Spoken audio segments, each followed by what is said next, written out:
All right. Krista, would you like to share? Sure.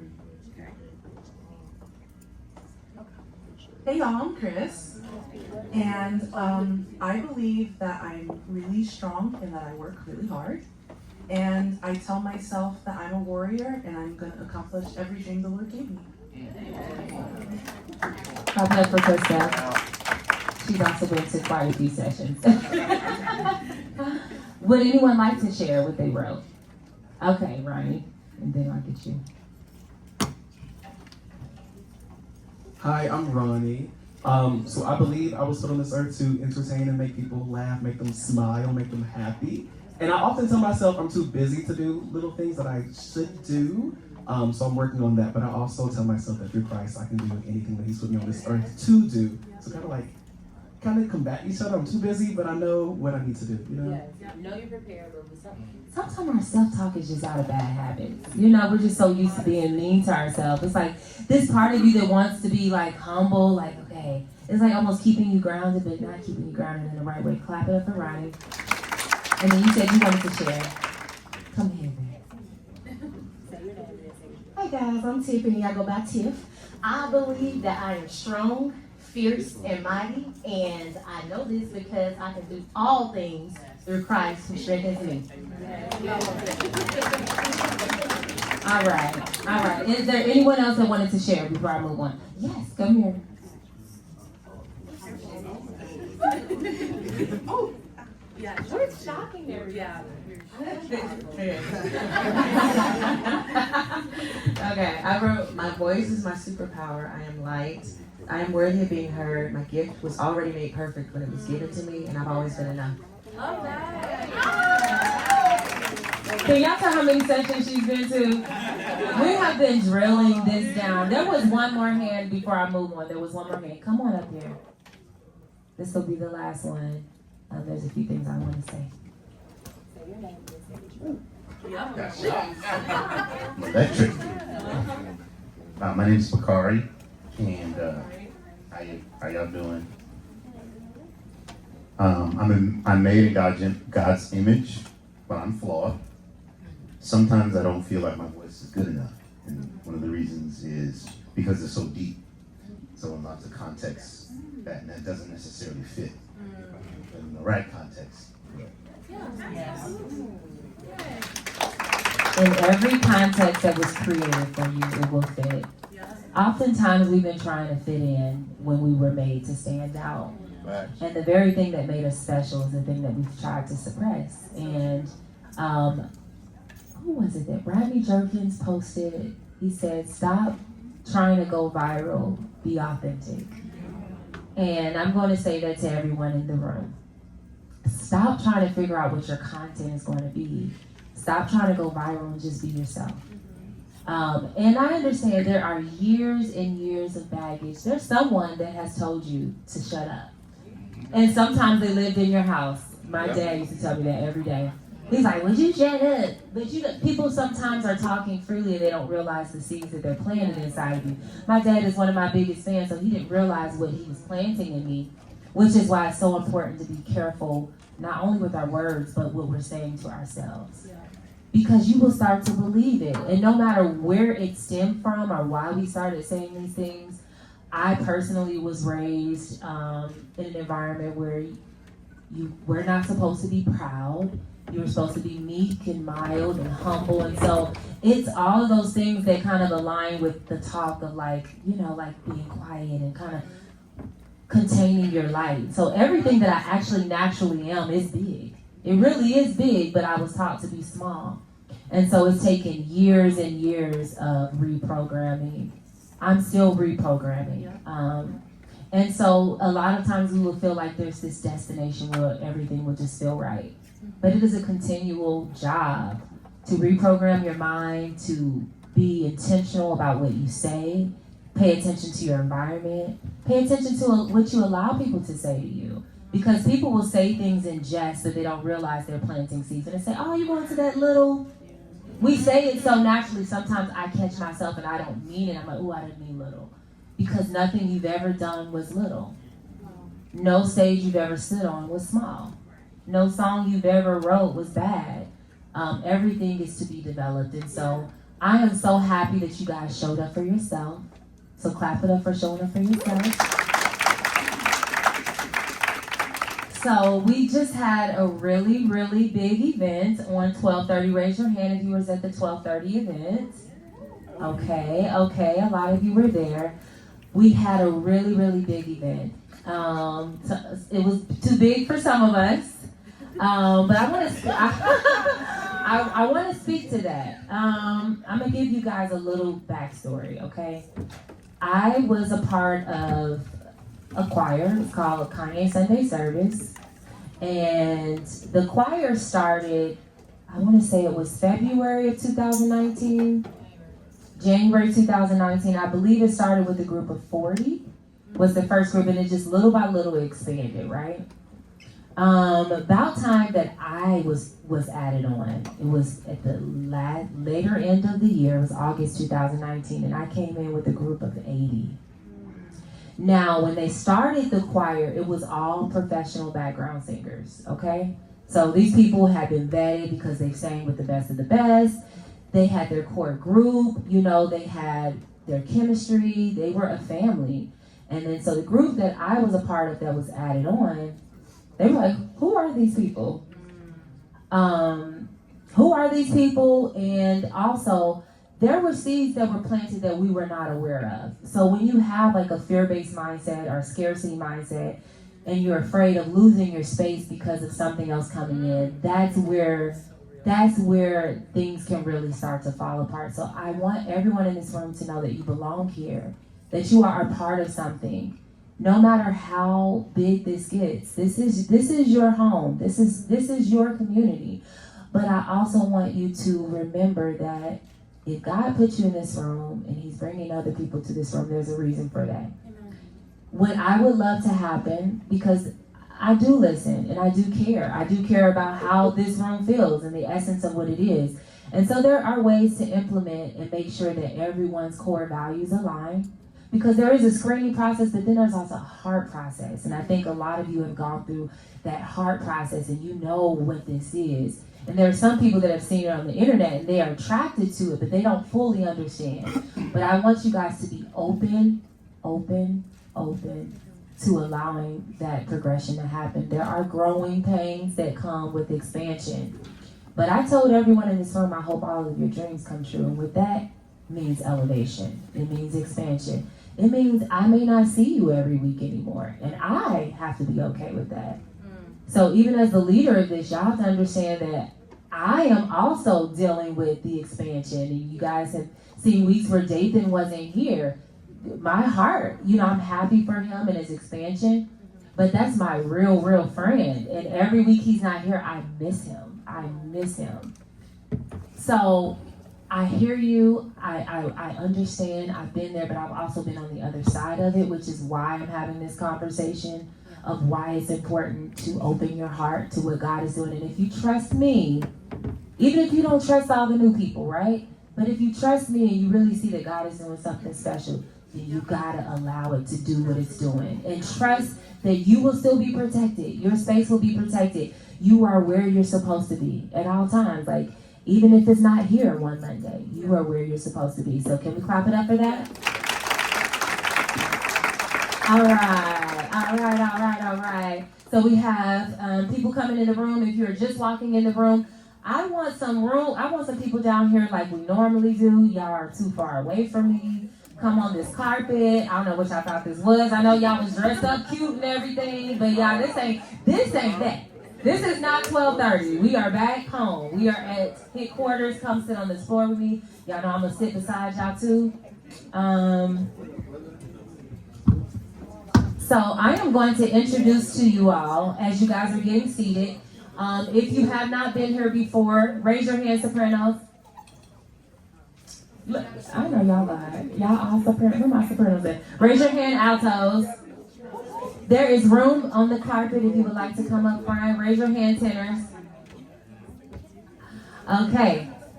All right, so I am going to introduce to you someone very, very near and dear to my heart. Very, very special. She was actually a part of Sunday service with me.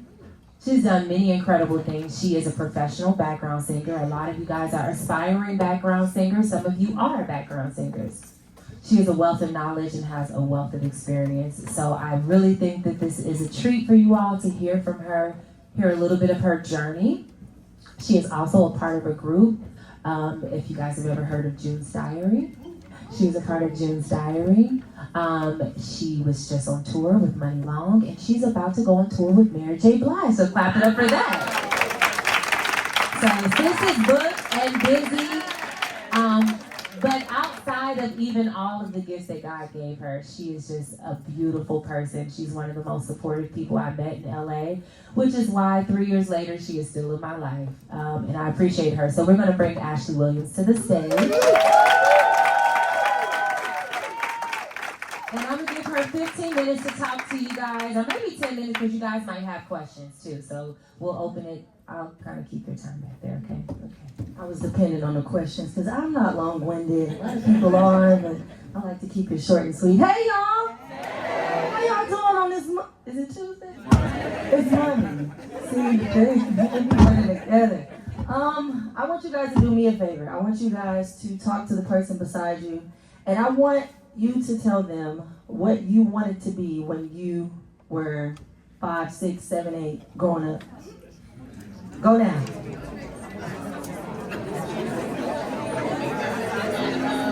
I'm hearing some ahs, I'm hearing some oohs, I'm hearing some ahs. And it's going. Okay, I want to hear some answers now. Somebody raise your hand, just throw them out. Say what your partner said. What? The red Power Ranger. Okay. Okay. I wanted to be the pink one. Kimberly. What else? What else? A chef, a pilot, police officer. Ooh, God bless you. What else? Kindergarten teacher. Oh, bless your heart. Yeah. What else? Nothing else? Veterinarian. We like animals. Okay. NBA star. Oh. So I'm pretty sure we are all in the room because we love to sing, right? Now I want you to ask your partner, what was the moment you knew that God called you to sing?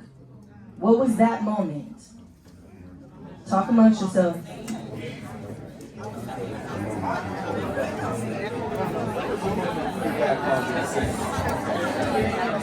That moment I paid.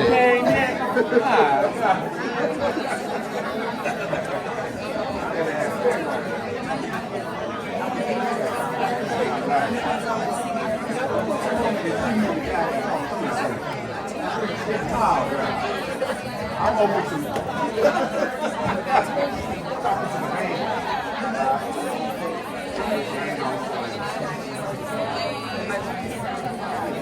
Take another 30 seconds. You got any more lines? Yeah. He's asking if you got a line.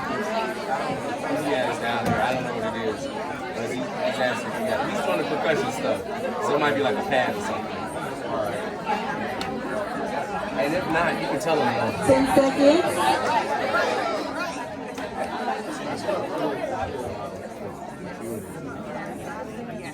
Now then quiet it down. So I want to hear at least two stories. You can make it brief, but something. What's your name, sweetie? Maya.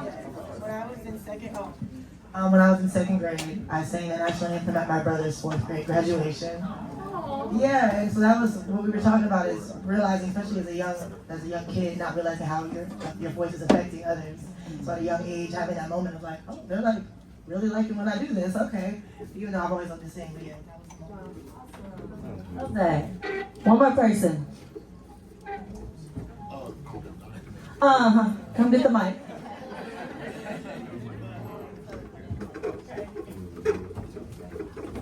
When I grew up literally having nothing, been homeless and all that stuff. But when I always wanted to serve and wanted to make people happy, and I knew that when I sing, people will always be happy and smile and like, oh, that's my baby. So I didn't have much to give, but I always had my voice. So.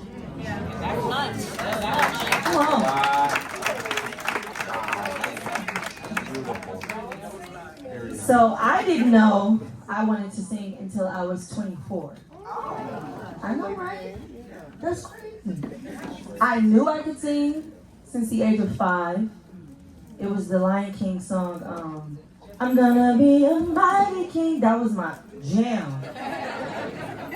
But I think as a young girl, I was very aware of what stardom meant. And I had a mother who was also addicted to drugs. So I was just very aware as a kid. Like, my mom's not doing well. I'm moving from house to house, living with family member. But the one thing that I know that I have to hold on to is my studies. Like, I was a kid that always loved to read books and write songs, but also not fall too much into that because I felt like I wasn't worthy. I was very poor, and I was very insecure. Not only about my gift, but just about my situation. All the kids were getting cool gifts for Christmas and spending time with family in big ways, but my mom was strung out. And I'm being really real here because that's just me being transparent, and I realize how much my story has helped others. But there was a moment when I was 12 years old and I wrote a song, and someone came to me and said, this is really, really beautiful. I think you should pursue this gift. And I was like, no, if anything, I'll stay in the background. I want to be a doctor. I want to help those who can't help themselves. My mom is addicted to something that has completely riddled her life with so much stuff. And I want to be a doctor. So that was always my thing. And in addition to that, going from home to home and never feeling accepted or wanted within my own family at times, I feel like God was the only thing that held me together, even as a kid. Like, I remember catching the Holy Ghost at 12 years old. I'm like, what is this I'm feeling? Like, I'm so emotional. Why am I emotional? And I will be honest and say one of the ushers pushed my head back and made me fall down. So it wasn't really me fainting, it was her pushing me back. But still, I felt the Holy Ghost.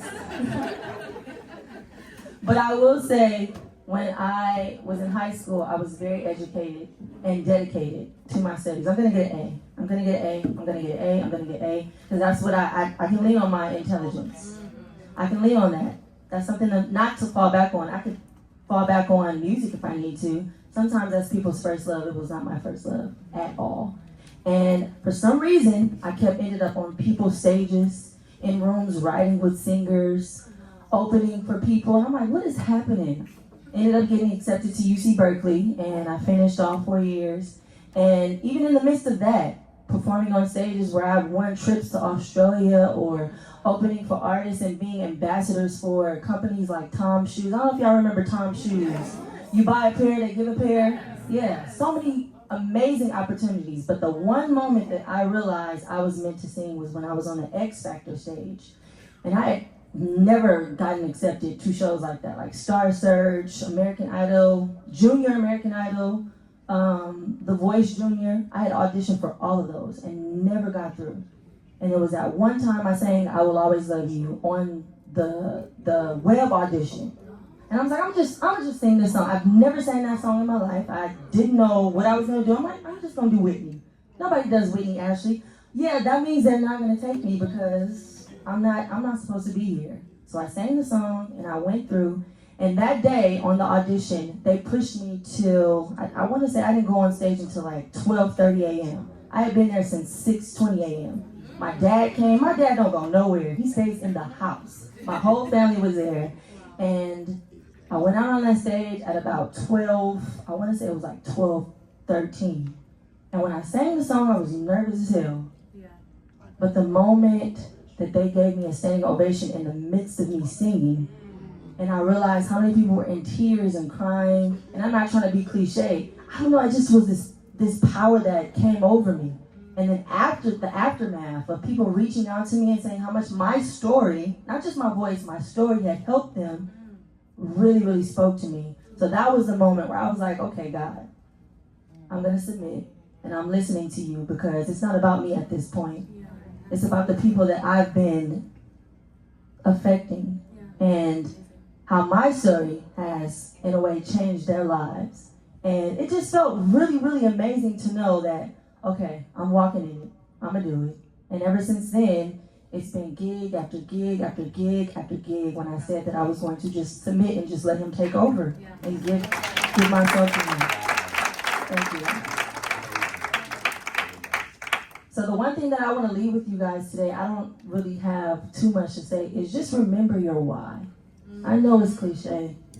And I don't know if you guys are doctors and nurses, lawyers, if you work at Kroger, if you work at the schoolhouse, being kindergarten teachers, whatever it is, if you really love what you do, remember your why. Because sometimes I forget, because the industry is brutal. It's hard work. And I know you guys know that. Just remember your why. And I don't know if you want to take a minute and just think to yourself, what was that real moment where I was like, okay, this is what I'm meant to do. I want to sing, I want to write, I want to dance. Remember your why. I've done so many gigs with so many people and been mistreated to the utmost. I did June's Diary with Chasing Destiny. I don't know if you guys are familiar with Chasing Destiny and BET. One of the best and worst experience of my life. And people tell you never meet your idols. And I'm like, what?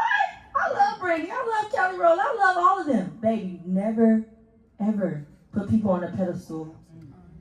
Ever. Because they will always let you down. It could be one little thing. She looked at me wrong. I said hello and she didn't say it back. So many different things can happen to where you are expecting something and you do not get what you expect. But you have to remember your why. You look within yourself and remember why you're doing this. No matter what it is. It does not have to be singing. That's all I want to leave you guys with. So I'm open for questions at this point.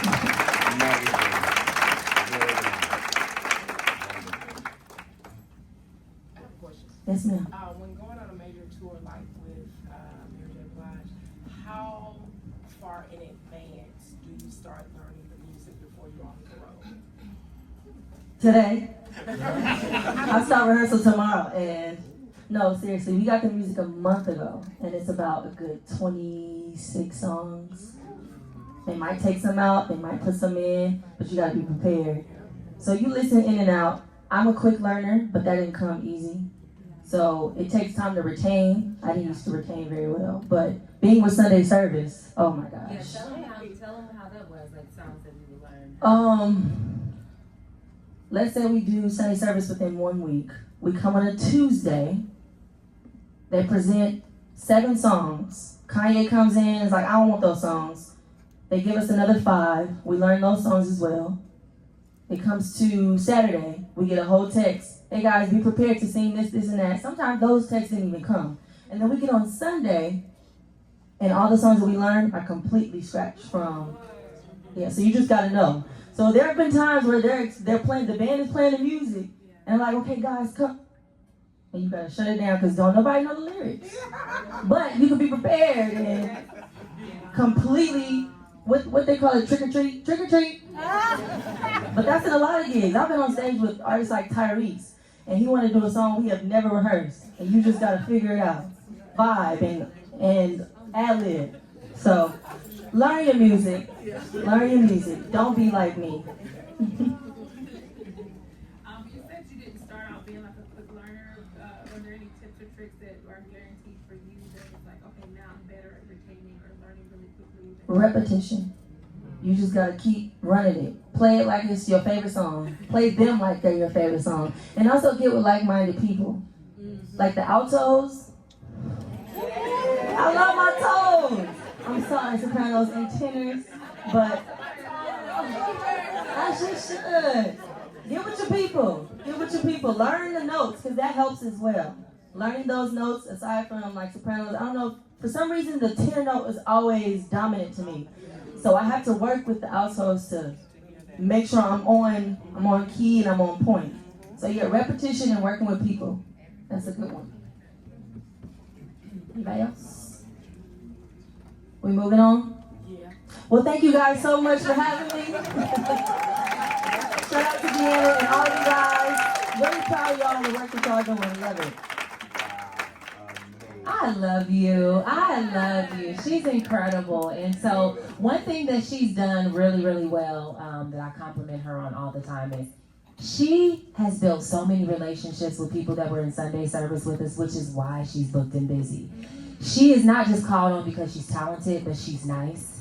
She has great work ethic. So when I say that you are auditioning at all times, you don't know who's sitting beside you, that is true. You never know who is going to be your next opportunity. Okay? So don't forget that. All right. So we are moving on to, I did something this week. Wednesday, a few of you received a message from me. Winston, you're going to actually go meet Joy. I'm going to call you guys out. Joy has a few questions for you. Joy, Winston, Samar, is Samar in the room? Oh, go follow Joy. Adam, Jeff, yes. So if someone's out there, just tell her just to take a few minutes. She just has a few questions for you guys. So let me tell y'all what I did. Y'all know I'm always up to something new, right? So I messaged those four individuals and I said, we are doing a group challenge, but we're doing it a little differently because a lot of times I make you guys create on the spot. You don't have a 15 minutes, but it is really in my heart's desire to allow you guys to present yourself in the best light possible. So I'm figuring out different ways to do that. So they were contacted on Wednesday to form their own groups. Some of them, so the test about this was to see who was going to go outside of their comfort zone, who was going to reach out and see who they knew, who was going to work with people that they did not know. So there's a lot of things that I'm actually judging them on and I'm paying attention to. And I really, my job is to make you a little uncomfortable. I want you to get comfortable being uncomfortable because if you can do that in this safe space, you can do it anywhere. Okay, practice makes perfect. So they were forced to create their own group. They could choose between 2 to 5 members. Any genre, they have up to 2 to 3 minutes to perform. And so you guys are about to see their performances that they put together. Are y'all excited? So I didn't put a cap on how often they could rehearse. I didn't put a cap on any. I really gave them creative freedom. So I am so excited to see this. And so we're going to, let's see. Amber.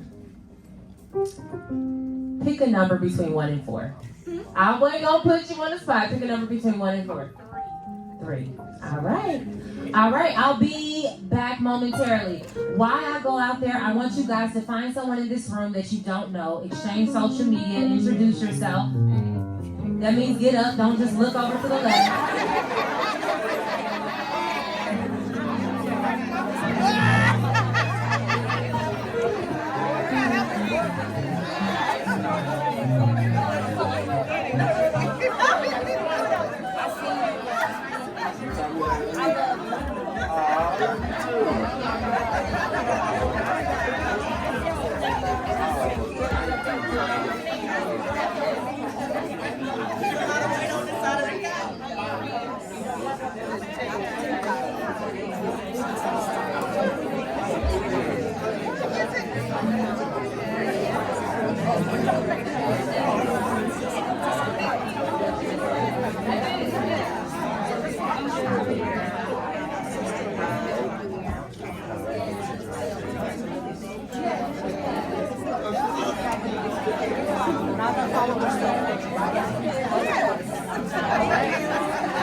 close to everybody.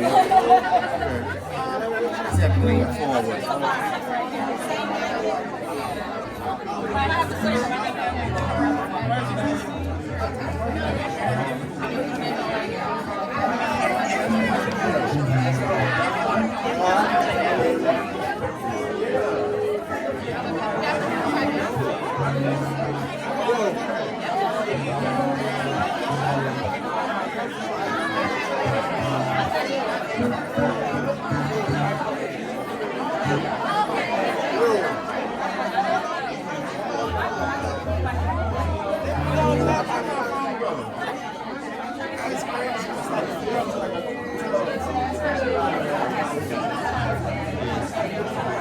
All right.